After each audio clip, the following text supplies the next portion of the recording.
सच कहूँ तो मुझे ये अनुमान बुरा लगता है। सच कहूँ तो मुझे ये अनुमान बुरा लगता है। जुल्म सहता हुआ इंसान, जुल्म सहता हुआ इंसान बुरा लगता है। किस कदर मसरूफ हुई है ये दुनिया, किस कदर मसरूफ हुई है ये दुनिया। एक दिन ठहरे हुए मेहमान बुरे लगते हैं। उनकी खिदमत तो बहुत ही दूर की बात है, उनकी खिदमत तो बहुत ही दूर की बात है। बूढ़े वालिदैन का फरमान बुरा लगता है। ए अल्लाह मेरी कौम को जिल्लत से बचा लेना, इतनी जिल्लत में मुझे मुसलमान बुरे लगते हैं। बिस्मिल्लाहिर्रहमानिर्रहीम। अस्सलाम वालेकुम। मैंने सीखा है शहीद करबला से ये सुखन, मैंने सीखा है शहीद करबला से ये सुखन। सर कटा सकता हूं लेकिन सर झुका सकता नहीं।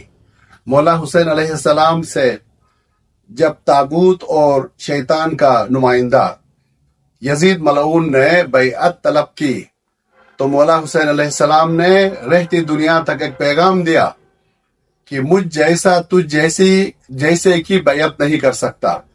मतलब यही था कि खुदा का नुमाइंदा अजमतों का वारिस जुल्मतों और पस्तियों के वारिस के सामने सर नहीं झुका सकता। इसका मतलब यही है कि अगर बातिल के सामने अगर हुसैन यजीद के सामने बैअत करते तो इसका मतलब यही था हक बातिल के सामने सरनिगू हो जाता। और ये अल्लाह भी नहीं चाहता है। कुरान ने भी कहा कि जब हक और बातिल टकराएंगे तो बातिल ऐसा पाश पाश हो जाएगा जैसा मिट्टी का टीला पत्थर से टकराता है तो पाश पाश हो जाता है।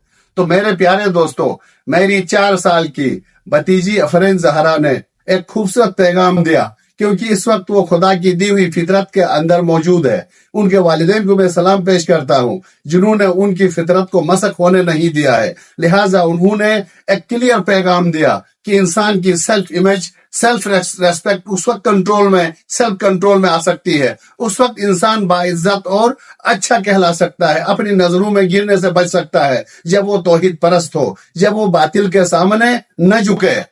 मैंने कहीं पढ़ा था कि अल्लाह ताला ने जानवर को सिर्फ और सिर्फ नफ्स अता करके उसको अपनी मर्जी से अच्छे अच्छे काम करने से महरूम कर दिया, क्योंकि जानवर के पास सिर्फ और सिर्फ नफ्स है। और फरिश्तों को खुदा ने सिर्फ और सिर्फ अकल अता की है, वो जानबूझ के कोशिश के बावजूद गुनाह नहीं कर सकते। लेकिन इंसान वाहिद शय है, वाहिद मखलूक है जिसको अल्लाह ने नफ्स भी अता की और साथ में अकल भी दी और इंसान को आजाद छोड़ा। तुम चाहो तो अपने नफ्स को अकल की रहनुमाई में चलाकर फरिश्तों से अफजल हो जाओ, काबा कौसैन का मालिक बन जाओ, जन्नत का मालिक बन जाओ। और अगर तुम चाहो तो अकल को नफ्स के हवाले करके जानवरों से बदतर होकर असफल साफिलीन का शिकार हो जाओ। तो मेरे प्यारे दोस्तों, इंसान के जानवर न जन्नत जाएगा न जहन्नम जाएगा, बस इस दुनिया में कुछ जिंदगी गुजार कर वो सीधे सीधे यहीं पे खत्म होगा। और जो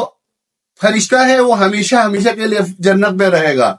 तो इन दोनों का कोई कमाल नहीं है, लेकिन कमाल है इंसान का। अगर वो इंसानियत से काम ले, आजादी से काम ले, और अल्लाह ने जो मौका दिया है यही इंसान का तमाम मखलूकात से बरतर होने का, अजमत अजीम होने का सबूत है कि इंसान चाहे तो अपने अक्ल और शऊर से काम ले ले, नफ्स पर गलबा पाकर शैतानी कुव्वतों से अपने आप को हटाकर बचाकर जन्नत का हकदार बने। या इसलिए रसूल पाक सल्लल्लाहु अलैहि वसल्लम ने फरमाया इंसान की नफ्स की कम से कम कीमत जन्नत है।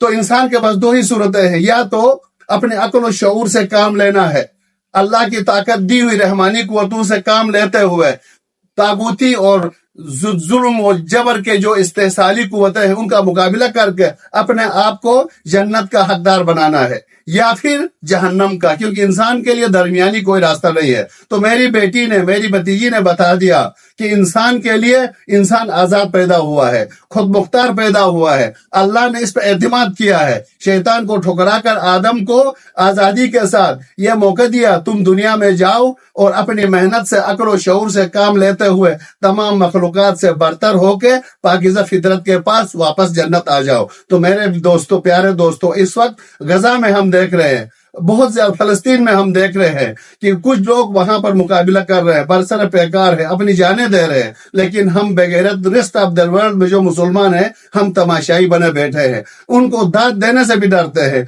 तो अल्लाह ताला हमें मौका दे, एक दिन मरना जरूर है। अगर वहां जाकर मुकाबला नहीं कर सकते हैं तो कम से कम उनके लिए यहाँ से दुआ करें, तो अपने आप को एक आजाद और सेल्फ रेस्पेक्ट वाली कौम का सबूत दे दें। अदरवाइज न हम इस दुनिया के रहेंगे न उस दुनिया के रहेंगे, और ये बकरी के बराबर भी नहीं हो जाएंगे। क्यों? बकरी और गधे ने जन्नत नहीं जाना है न जहन्नम में जाना है, और अगर हम जन्नत नहीं जा सके तो समझ लो दूसरा रास्ता जहन्नम है। और ये जुल्म सहने वाला है, जो मेरी उस मासूम बच्ची ने भी कहा कि जुल्म करने वाला और जुल्म सहने वाला, तमाशा देखने वाला, ये सब जहन्नमी है। इसीलिए हजरत ज़ैनब सलामुल्लाह अलैहा ने वाक़या करबला के बाद वो बहुत से लोग जिन्होंने तमाशा देखा जब रोने लगे तो हजरत ज़हरा, हजरत ज़ैनब कुबरा सलामुल्लाह अलैहा ने फरमाया, तुम्हारी माँ तुम्हारे गम में रुलाए, तुम ऐसे ही हो। तमाशे जिन्होंने देखा मेरे भाई को, हम सबको यजीद के जुल्म का शिकार होते हुए तमाशा देखा है, तुम भी उन्हीं के बराबर हो, तुम भी जहन्नम में यजीदियों के साथ जाओगे।